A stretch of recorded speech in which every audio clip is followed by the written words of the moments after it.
ese lamun urang nyoritakeun bangsa jelema geus laluhur teu kaharti kuno bodoh moal atuh kajen ku kumaha ge ngan ditinggali efek jeung reaksi. Pada adu akurna mah akur bae bahkan teu akurna teh ya ieu kadang-kadang tojaiyah jeung syariat kadang-kadang sebabnya nama geus notog kana hakikat. Jadi geus teu kaharti okos Kangjeng Nabi Musa babarangan jeung Kangjeng Nabi Khadir Abul Abbas bin Balya bin Malkan harti atuh sebab Kangjeng Nabi Musa mah make syariat sedengkeun Kangjeng Nabi Khadir make hakikat. Cek syariat mah atuh parahu teu meunang dirusak tapi ku Kangjeng Nabi Khadir mah geus katempo ka ditu da dikampakan bae. Keweueuhan atuh Kangjeng Nabi Musa sebab Kangjeng Nabi Musa mah ngadatang ka ruang lingkup syariat. Tapi Kangjeng Nabi Khadir mah geus datang kana hakikat di ditu mun ieu teu dirusak bakal dijabel ku raja jang nyalametkeun ieu pemilik parahu kudu dibolongan sebab setiap parahu anu luis, parahu anu cager, parahu nu mulus bakal dijabel ku raja. Nah jang ngarunyaan kan pemilik parahu dijabel supaya ulah dijabel dibolongan bae. Panteu kaharti ku Kangjeng Nabi Musa ngarunyaan ka pemilik kudu dibolongan teu akur jeung syariat cek Kangjeng Nabi Musa ai karunya mah ulah dirusak. Ta eta mah pemikiran syariat datang ka dinya bae tapi Kangjeng Nabi Khadir mah lain datang ka dinya tuh deuleu di ujung. Tah kos kitu teh hese teh nyaritakeun kos kitu mah eta teh geus datang ka hakikat Kangjeng Nabi Khadir alaihis malga. Kemudian atuh aya nama datang ka hiji kampung aju manggih budak eta keur ulin datang dicekel bae dipeuncit dipaehan bae ku Kangjeng Nabi Khadir. Beuki ngarumas bae Kangjeng Nabi Musa nanaonan ieu. Heuy, manya budak teu salah teu dosa dipaehan. Aduh kumaha ieu? Ruang lingkup syariat mah datang ka dinya teu kahartieun ku Kangjeng Nabi Musa horenganan ieu budak dek disalametkeun ku Kangjeng Nabi Khadir. Kumaha cara nyalametkeunna? Neuleuh ka dituna sebab ieu budak mun geus balik ka dituna bakal jadi kafir maning paeh meme balik. Salam. Teu katotor ku Kangjeng Nabi Musa. Ya Allah ya Rabbi. Nu mantak daripada kawin ka parawan maning karangda. Kunaon ieu geus kanyahoan teu kudu hese capek. Lain legit kitu.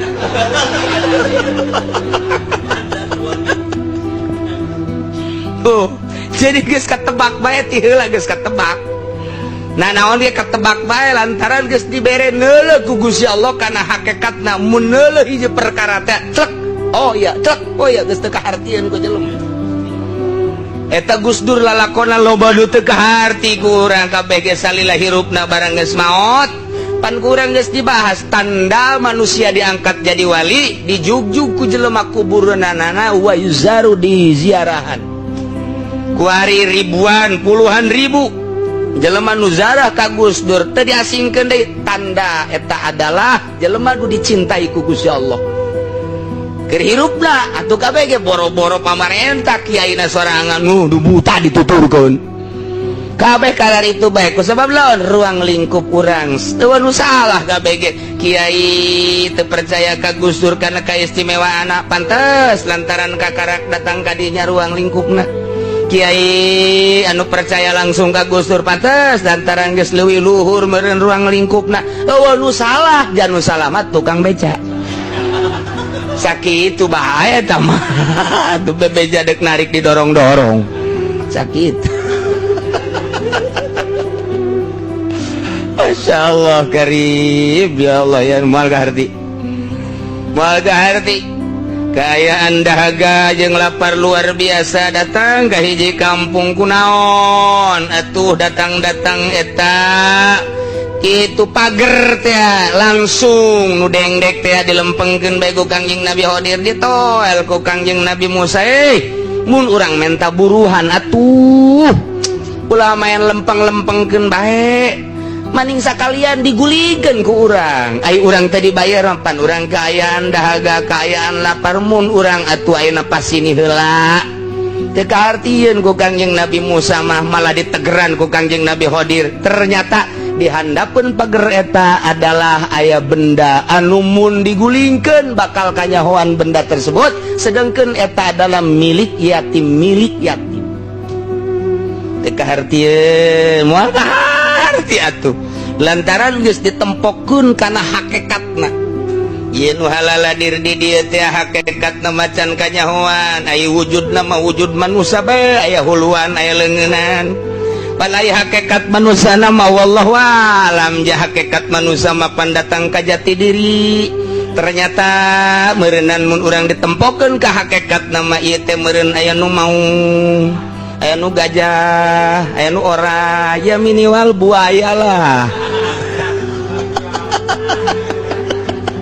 Bo kumbung-bungna buaya sebagian cenah.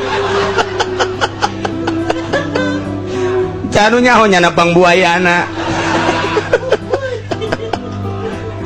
Gusti Allah teu urang teh teu jauh kana hakikatna. Lamun mama obar di Garut sasalaman bae nama terus ka jelema ketika salat teh teu wudu deui pan ditoel ku muridna, mama kulan pan teu wudu deui pan tadi sasalaman jeung saha ai tadi ngabring sasalaman janu katilaiku kula mah monyet kabeh jai jeung monyet papan sasalaman teu batal atuh teu bae nya nama salat bae geus dideuleukeun hakikatna eta teh monyet bae kabeh. Urang lamun dideuleukeun ka hakikatna manusia nu wujud bentukna mamah manusia padahal hakikatna wallahu a'lam. Meureun urang geus mung kaluar meureunna hayang di jero kamar bae ko mau panganten mah. Batu moal daekeun kaluar can anggeus hanca. Aduh Gusti Allah, ieu gaji kawalian teh hese boro-boro ngalaksanakeunana metakeun macana ge hese. Urang mun nyaritakeun hikam hese jasa menerapkeun supaya kaharti kana jantung ge hese. Lantaran tama lain caritaan mubtada khobar, lain caritaan bilagah mustad jeung mustad ilaih, lain caritaan mantek qodiyah kuliah jeung juz'iyah, tapi caritaan rasa nuangkeun rasa syekh atau ilah, rasa tauhidna teh dituangkeun dibentukeun jadi hikam. Kuari ku urang dicaritakeun ku urang nu can boga rasa deuk kumaha nambungna. Ndek kumaha nyambungna lamun jelema nyaritakeun baso sedengkeun can nyorang ngadahar baso ndek kumaha nyaritakeunana. Okos aya kiai walimatu saparnya nana encan ka Mekah titah nyaritakeun urusan ka Mekah. Mau tidak mau panjana nyaritakeun segala sa'i, segala toab, segala mah geus teu bereres paneta can ka Mekah panjana. Ih, kos urang ngadengekeun caritaan babaturan urang nu tos papanganten. Baturang teh atas papanganten bebeja anu aja kurang diceritakan dia tuh moal akur. Sebab itu mah perasaan ari ieu mah dongeng atuh moal bisa kajen tingku kumaha kumaha ge moal akur bae geus tah nyaritakeun rasa moal aya anggeus-anggeusna. Urang boga rasa bogoh ka hiji awewe sok geura tulis make surat ujianana 5 example moal bisa moal anggeus. Nyaritakeun cinta doang ge jeung nyana waduh moal ka sumur-sumur pareum dicaritakeun atuh jelema nganjang ka ieu mah bebenena seuk bae naon bae ge naon ku hanteu diomongkeun neng ai tangkal rambutan nu di dieu teh mah geus dituar teh mah geus lila ai tunggulna aya keneh geus beak atuh harita waktu dituar teh sirungan deui teh henteu cek nyana teh.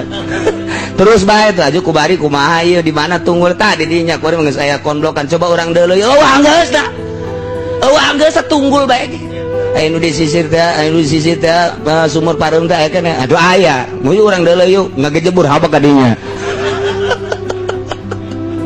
marang geus sebab naon caritaan tinu dipake karesep ku urang mah ngeunah bae indah bae nikmat bae kadengena ku urang boro-boro bahasa cintana keur nyarekanana ge waduh asa diusapan bae kurang dicarekan ku kabogoh nikmat jasa terus tiis jasa aju diciwit ku jasa deui. Masya Allah pohara jasa. Andai kata kumanehanana ditampilingan ge tadah moal kudu ngalawan bahkan nyana bebeja ka babaturan atuh aing beureum ditampiling ku bebena bangga jasa tolong teh coba eta ji atuh moal angeus urang ngadekeun jelema nu keur bobogohan maning diranteh apa ka ditu. Nah ieu ge sarua cinta ka Gusti Allah moal angeus juta rasa aya di dinya kabeh. Kurang nyaritakeun zikir bakal rasana beda, nya maca Quran rasana beda, salat rasana jelema anu geus mahabbah ka Gusti Allah hese nyaritakeunana babandinganana geus pokona mah sulit dicaritakeun.